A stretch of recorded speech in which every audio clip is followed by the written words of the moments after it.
श्री महाप्रज्ञ गुरवे नमः।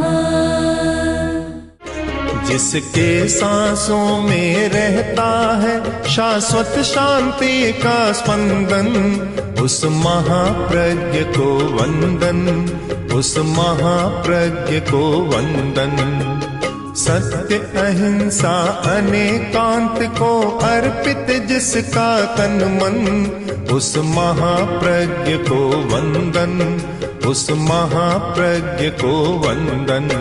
जिसके सांसों में रहता है शाश्वत शांति का स्पंदन, उस महाप्रज्ञ को वंदन, उस महाप्रज्ञ को वंदन।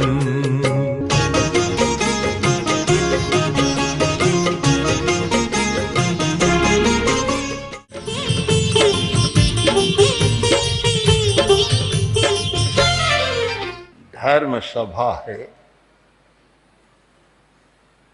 और धर्म सभा विलक्षण होती, क्योंकि धर्म विलक्षण है। विलक्षण का तात्पर्य है कि जो दुनिया में कहीं भी नहीं मिलता।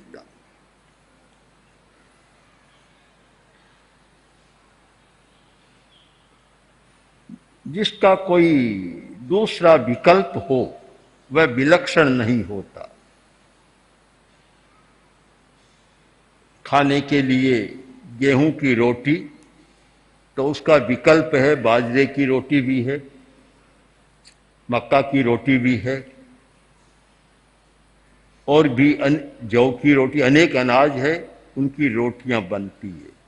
तो खाने का विकल्प है कि गेहूं की रोटी भी कोई आदमी खा सकता है और वह नहीं मिले तो बाजरे की खा सकता है, मक्का की भी खा सकता है, विकल्प है। तो इसलिए विलक्षण नहीं होता।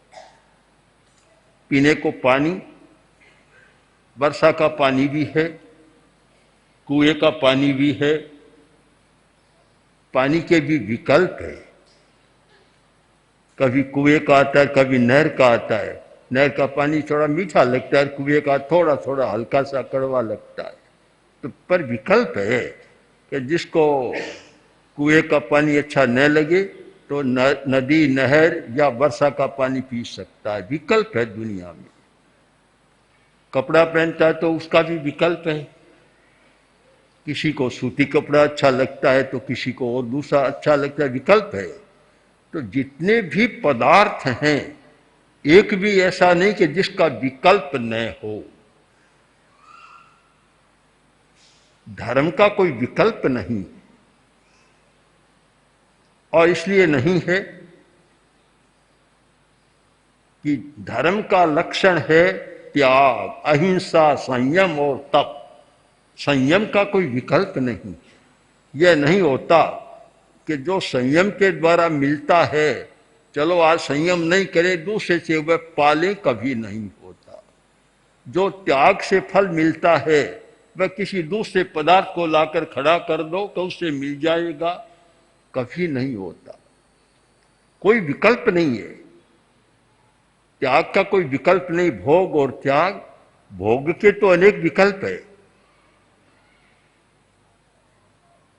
छोटा मकान है, गर्मी लगी तो बड़ा मकान बना लिया, विकल्प है। खुले में चले गए, विकल्प है। पर त्याग का कोई विकल्प आज तक आया नहीं, होगा भी नहीं। जहां त्याग है, पदार्थ को लेने में तो विकल्प है, छोड़ने में कोई विकल्प नहीं। छोड़ दिया कोई विकल्प नहीं है। इसलिए हम धर्म को इस रूप में समझें, उसका मूल्यांकन करें कि मैंने वह वस्तु पाली जिसका दुनिया में कोई विकल्प नहीं है, एकमात्र वही साधन है। आत्मा की शुद्धि का एकमात्र वही साधन है, दूसरा कोई विकल्प नहीं है। त्याग, संयम के द्वारा आत्मा पवित्र बनती है। अब उसका कोई विकल्प हो तो बतलाओ, हम जानना चाहें, कोई बता सके तो। कभी त्याग और संयम का विकल्प यह है कि त्याग मत करो, उसके स्थान पर यह कर लो, बच्चे मिट्टी खाते थे पुराने जमाने में, आजकल शहरों में तो वह मिलती भी नहीं है। जब छोटे गांव में रहते तो बच्चे खेलते, मिट्टी खा लेते। तो मिट्टी खाना अच्छा नहीं होता, तो माताओं ने विकल्प कर दिया, उसकी जगह वंश रोचन खुलाना शुरू कर दिया, तो मिट्टी छूट गई। अब आजकल तो वंश रोचन भी दुर्लभ हो गया, मिलता भी कहाँ है, शुद्ध बहुत कठिन है। तो विकल्प हो गया, पदार्थ को बदलने का विकल्प हमारे पास है, पर अब त्याग करना है कि मैं आज उपवास कर रहा हूं, आज मैं खाना छोड़ूंगा। अब इसका विकल्प क्या है? त्याग का कोई विकल्प नहीं है, यह है निर्विकल्प चेतना, जिसका कोई दूसरा विकल्प नहीं, और कोई व्यक्ति उसके सामने लाकर खड़ा कर सके ऐसा होता नहीं है।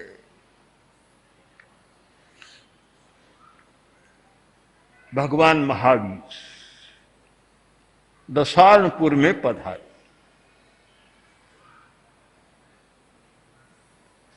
बहुत बड़ा नगर, दशारणपुर का राजा दशारण भद्र वह भगवान महावीर का भक्त था, श्रावक था। पता चला कि महावीर आए हैं, तो उसके मन में एक विकल्प उठ गया। पता नहीं मनुष्य के मन में कब कैसा विकल्प और विचार उठता है, कभी नियम नहीं बांधा जा सकता। किस समय कौन सी कल्पना आती है, कौन सा विकल्प आता है, हम पहले निर्णय नहीं कर सकते। बड़ा विचित्र विकल्प आया, जाना था त्याग और संयम की भक्ति के लिए, और विकल्प आ गया अहंकार का, उल्टा विकल्प आ गया अहंकार का विकल्प। और राजा ने सोचा कि मैं महावीर की वंदना करने के लिए जाता हूं, पर ऐसे जाऊंगा आज तक कोई नहीं गया। अब अहंकार का प्रदर्शन नहीं करना चाहिए था, महावीर की वंदना तो संयम के साथ करनी चाहिए थी। जब हम एक संयम पुरुष की वंदना के लिए जाते हैं तो पूरा संयम के साथ ही हमारा प्रस्थान होना चाहिए, सादगी के साथ होना चाहिए। वहाँ अहंकार का प्रदर्शन बिल्कुल नहीं होना चाहिए। पर आदमी का मन है, पता नहीं कब क्या होता है, विकल्प उठा और राजा ने आदेश दिया कि सारी सेना को सज्ज करो। अश्व सेना, रथ सेना, हस्ती सेना और पदार्थ की सेना, पैदल सेना, चतुरंगिनी सेना, चारों प्रकार की सेना को पूरी तैयारी करो। ऐसा लग रहा था कोई किसी पर आक्रमण करने जा रहा। सारी सेना तैयार की, राजा स्वयं हाथी पर चढ़ा और आर पार नहीं दिख रहा है, लश्कर जा रहा है पूरा।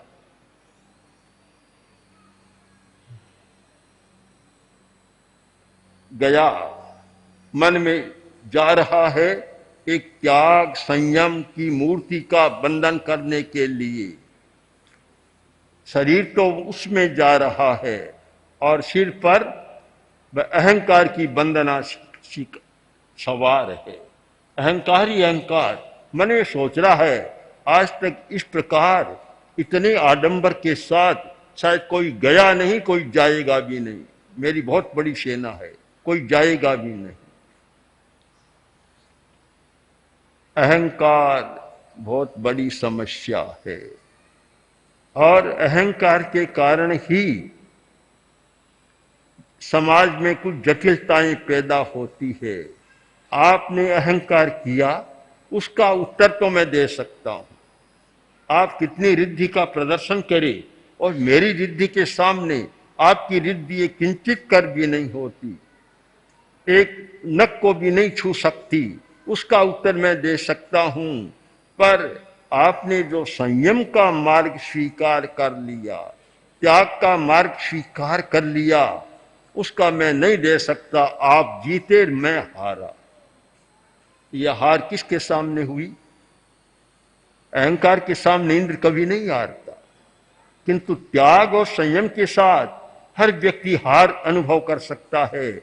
आखिर हमारी अंतिम विजय त्याग और संयम के द्वारा होती है, वह विलक्षण है। राजा की समृद्धि का विकल्प इंद्र के पास था कि राजा जितनी समृद्धि का प्रदर्शन करता, इंद्र उससे बढ़कर अपनी समृद्धि दिखला देता, किंतु त्याग का कोई विकल्प इंद्र के पास नहीं था।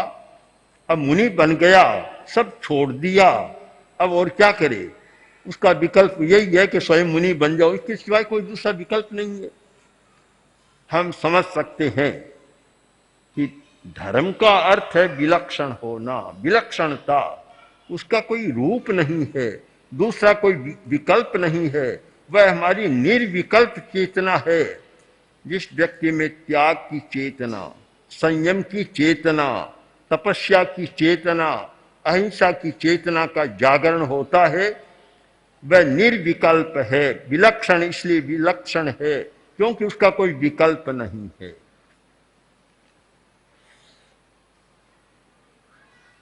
आदमी आया, पाहुना आया और आपने आतिथ्य उसका किया, भोजन परोसा और बोला नहीं मैं ये नहीं खाता, मैं ये नहीं खाता, दूसरी चीज लाओ, घर में नहीं है तो बाजार से लाओ। कितने विकल्प आ सकते, किंतु वह कहता है कि नहीं आज तो इच्छा हो रही है उपवास कर लूं, त्याग करता हूं, मैं खाऊंगा नहीं, उपवास है। अब कौन सी चीज लाएंगे? उसने त्याग कर लिया, उपवास कर लिया। कभी कभी होता है कि पत्नी ने भोजन परोसा और पति खाने को बैठा और उसने कहा आज तो इच्छा हो रही उपवास करने की, उपवास पचक लिया, उपवास का त्याग कर लिया। अब उसका विकल्प कौन सा विकल्प? कोई विकल्प नहीं है। इसलिए अनुभव करें कि धर्म है, उसकी प्राप्ति दुनिया के सारे पदार्थों से दुर्लभ है, क्योंकि दुनिया के पदार्थ उनका विकल्प है कि आज हीरा नहीं तो पन्ना मिल गया, पन्ना नहीं तो और कुछ मिल गया, एक प्रकार का धन मिला, दूसरे प्रकार का मिल गया, सबके साथ विकल्प जुड़ा हुआ है। किंतु जिसने त्याग कर दिया कि मैं इन सब को छोड़ता हूं, फिर कोई विकल्प नहीं है। तो हम अनुभव करें कि हमने जो धर्म की आराधना शुरू की है, धर्म को समझा है, उसका दुनिया में कोई विकल्प नहीं है, एकमात्र वह हमारी आत्मा की पवित्रता ही है। इसीलिए मैंने कहा कि धर्म सभा एक विलक्षण सभा होती है। विलक्षण इस अर्थ में कि और कोई सभा होती है तो कहीं राजनीति की चर्चा, कहीं कोई सामाजिक चर्चा, कहीं पदार्थ की चर्चा, कहीं व्यापार की चर्चा और होती है। और धर्म में केवल होता है त्याग और संयम, बस दो शब्द के सिवाय धर्म का कोई स्वरूप नहीं है। त्याग करो, ममत्व का विसर्जन करो, पदार्थ का त्याग करो, संयम करो, इंद्रियों का संयम करो, मन का संयम करो, निग्रह करो। अब ऐसा कोई दूसरा मिलता नहीं है। हम धर्म को समझे, इस अर्थ में समझे। आचार्य तुलसी ने एक धर्म की बहुत सुंदर परिभाषा लिखी, तो आत्मशुद्धि साधनम धर्म है। याद रखना चाहिए बहुत लोगों को, आत्मशुद्धि साधनम धर्म में। कोई पूछे धर्म क्या है? धर्म क्या है? जो आत्मा की शुद्धि का साधन है उसका नाम है धर्म। फिर आएगा कौन सा धर्म, कि कौन सा कोई आता ही नहीं, या नाम नहीं आता। कौन सा धर्म? जिससे आत्मा की शुद्धि होती है, पाप कर्म का बंध है उसकी निर्जरा होती है, पाप कर्म दूर हटता है, कर्म का विलय होता है, क्षय होता है, उपशम होता है, वह धर्म है। अब कौन सा? ये सब संप्रदाय के नाम आ जाते हैं। जैन धर्म, वैष्णव धर्म, सनातन धर्म, इस्लाम धर्म, ईसाई धर्म, ये सब हमारी दृष्टि में ये अपने अपने संप्रदाय के नाम है। धर्म तो एक ही है, और वह है आत्मा की शुद्धि का जो साधन है। और आत्मा की शुद्धि का साधन है संयम और तप। तप के द्वारा कर्म की निर्जरा आत्मा का शोधन होता है और संयम के द्वारा कर्म का निरोध होता है। बस निर्जरा और संवर या तप और संवर यह धर्म है। और इस धर्म के पीछे कोई विशेषण नहीं लगता, कोई नाम नहीं लगता। नाम तो अपनी अपनी पूजा पद्धति के पास लगता है। यह तो सर्वसाधारण धर्म है, सबके लिए है, सब देश के लिए, सब काल के लिए और सब व्यक्तियों के लिए। जितना जितना त्याग उतना उतना धर्म। आचार्य भिक्षु की सुंदर परिभाषा है कि जितना त्याग उतना धर्म, जितना भोग उतना संसार, जितना व्रत उतना धर्म और जितना अव्रत उतना संसार, जितना संयम उतना धर्म और जितना असंयम उतना संसार। इतनी सरल परिभाषा धर्म की परिभाषा है। आप एक तो यह याद रखें जो आचार्य भिक्षु ने कहा, त्याग व्रत संयम धर्म। दूसरा जो जैन सिद्धांत दीपिका में आचार्य तुलसी ने लिखा, आत्मशुद्धि साधनम धर्म। धर्म वह जिससे आत्मा की शुद्धि होती है, वह धर्म है। तो हम इस अर्थ में स्वीकार करें कि दुनिया में अनेक शक्तियां हैं। एक धन की शक्ति है। आप ये न माने धन की शक्ति नहीं है, धन की तो बहुत बड़ी शक्ति है। धन के बिना कुछ भी नहीं होता। पदार्थ के जगत में, संसार में धन के बिना कुछ नहीं होता। धन था तो आपको सुनने का यह प्रवचन पंडाल अहिंसा समवसरण मिल गया, नहीं तो धूप में नहीं बैठ सकते थे। किसके द्वारा हुआ? धर्म के द्वारा हुआ, धन के द्वारा?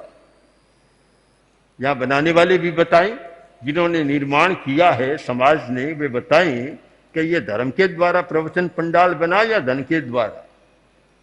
धर्म के द्वारा तो नहीं बनता। धर्म के द्वारा तो होता खुले में जाकर आकाश में बैठो, बस, और कुछ नहीं है उसके पास, कोई पैसा नहीं है। हमारे पास भी लोग आते हैं, कहते हैं बहुत दुखी हूं, कुछ दो सेव। मैं कह रही हमारे पास भी नहीं है, दे क्या? कोई पैसा है तो दे, आपको दे क्या? कुछ है ही नहीं। खाने को रोटी भी नहीं है पूरी पास में, तो और तो दे क्या किसको? तो धर्म का काम अलग है, धन का काम अलग है। तो दुनिया में धन एक बड़ी शक्ति है। दूसरी शक्ति है राज्य शक्ति। राज्य की शक्ति है कि राज्य के द्वारा बड़ा बड़ा काम होता है। दो शक्तियां। तीसरी शक्ति है धर्म की शक्ति या नैतिकता की शक्ति। ये दोनों शक्तियां अगर धर्म की शक्ति नहीं है तो एक दूसरे को खाने लग जाती है। कहते हैं भ्रष्टाचार, कदाचार, दुराचार, अपराध, लूट खसोट, चोरी डकैती, आतंकवाद, उग्रवाद, ये सारे कहां से आ रहे हैं? कहां से आ रहे हैं? ये सारे उन दोनों शक्तियों पर जब धर्म की शक्ति का अंकुश नहीं होता तो फिर वह हाथी ऐसा होता है, मद में आता है, उच्छृंखल बन जाता है और अपराध करने भी लग जाता, आदमियों को मारने भी लग जाता है। हम माने तीन शक्तियां, हमारी दुनिया की तीन शक्तियां, एक धर्म की शक्ति, एक धन की शक्ति और एक राज्य की शक्ति। अब तीनों में प्रमुख कौन? समाज को पवित्र बनाने वाली कौन? पानी को साफ करने वाली शक्ति कौन? पानी फिल्टर किया जाता है। क्यों फिल्टर? क्यों कि मिट्टी सहित पी ले। कोई भी मिट्टी सहित नहीं पीता, कीटाणु सहित भी नहीं पीता। तो सब जगह फिल्टर। हमें भी याद है जब पूज्य कालूगणी ने यात्रा की थी, मारवाड़ की यात्रा, उन दिनों में ये नल कुछ नहीं था, यही छोटी छोटी तलैयों का पानी आता और ऐसा राबड़े जैसा पानी आता। हमारे मुनि जाते, फिटकरी लाते और फिटकरी घोलते, ऊपर तो पानी साफ हो जाता, नीचे ऐसी रबड़ी जम जाती। कोई बच्चा समझ सकता है रबड़ी ये खाने की, ऐसी सफेद सफेद रबड़ी जम जाती। हम पानी को साफ कर पीते हैं, सफाई करते हैं।